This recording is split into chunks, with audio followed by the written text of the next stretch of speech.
Hey everyone, I've been weighing up whether to shoot this video because I don't want it to be seen as clickbait, and having a title like AMD Fanboys are awesome, or whatever, is, clearly not great. However, this is more of a my thoughts type video, and I'd love to hear your own views down in the comments. So the reason why I'm shooting this video is that I was around when AMD released the really highly anticipated Bulldozer architecture back in 2011, and it bombed. It was nowhere near as good as people thought it would be, and in some cases it was actually worse than the previous gen Phenom 2 chips. This led to a slide in share price and even rumours in 2012 that AMD might go bankrupt. What followed was a series of lacklustre Intel CPU launches year on year on year because they had no real competition. In some ways it was quite a boring time for PC hardware.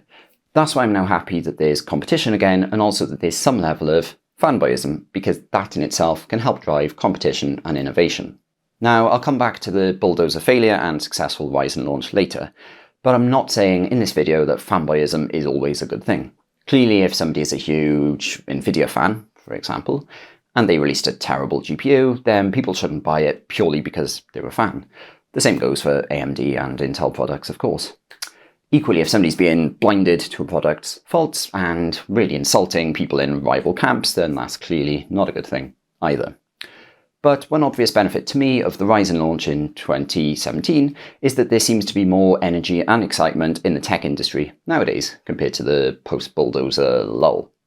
And that can actually be a good thing, especially if it generates more dedicated and vocal fans, because this can actually help keep companies on their toes. Having an army of AMD fanboys, for example, means that there's always going to be a very vocal group of people that will actually criticise any bad aspects of AMD's CPUs and GPUs because they're such big fans. And this pressure can actually help deliver better product launches in theory. This might seem like a counterintuitive point because, most people would point to toxic AMD fanboys who constantly seem to criticise Intel and NVIDIA and always buy AMD no matter what. And this unhelpful culture does exist within a small minority, I agree. But ignoring them, the majority of AMD fanboys in this particular example are fairly balanced, in my opinion, and they do help to drive products forwards by keeping AMD on their toes, like I mentioned earlier. I also feel like this has helped improve AMD's software, which at one point wasn't great.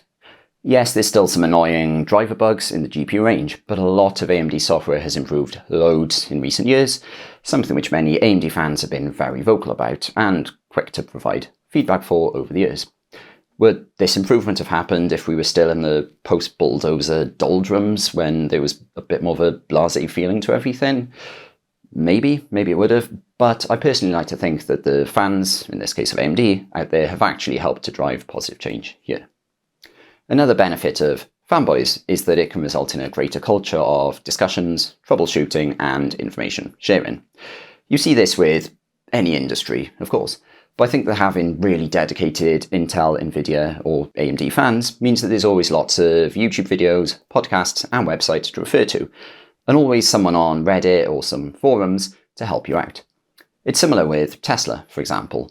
There's lots of help and information out there for new Tesla owners, probably more so than if you go out and purchase a new Mercedes-Benz, for example. So I do really think that a fanboy culture can genuinely help affect change.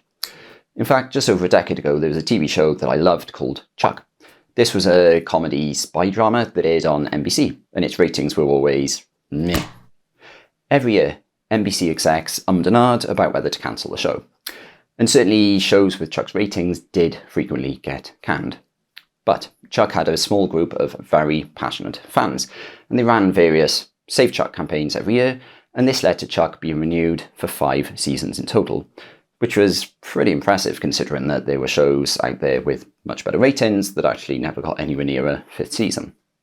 NBC execs and show producers regularly credited fans with driving the show forward so much. So I do think that a fanboy culture, and also fan rivalries, can be positive because it can spur innovation as companies try to one-up each other. But of course, the situation in tech isn't quite the same as TV shows, who are owned by a private network in many cases. AMD, Intel, and NVIDIA are all listed on the stock market, and so they're naturally driven big time by competition and market forces. I'm not blind to this, and I'm certainly not saying that toxic fanboys are the reason why AMD's Ryzen launch was a success. Clearly, that would be stupid to think, and that's clearly not the case. AMD are a for-profit company who have a legal duty to maximize profits for their shareholders. So I don't think that AMD has succeeded since 2017 purely due to the fans. But I do think that non-toxic fanboys are generally a force for good in this industry. Please let me know down in the comments. If you disagree though, I'd love to hear your thoughts either way. I hope you enjoyed this video. If you did, please click the thumbs up button. This tells the YouTube algorithm that more people should see this video. Please also subscribe to my channel if you aren't already, and thanks for watching.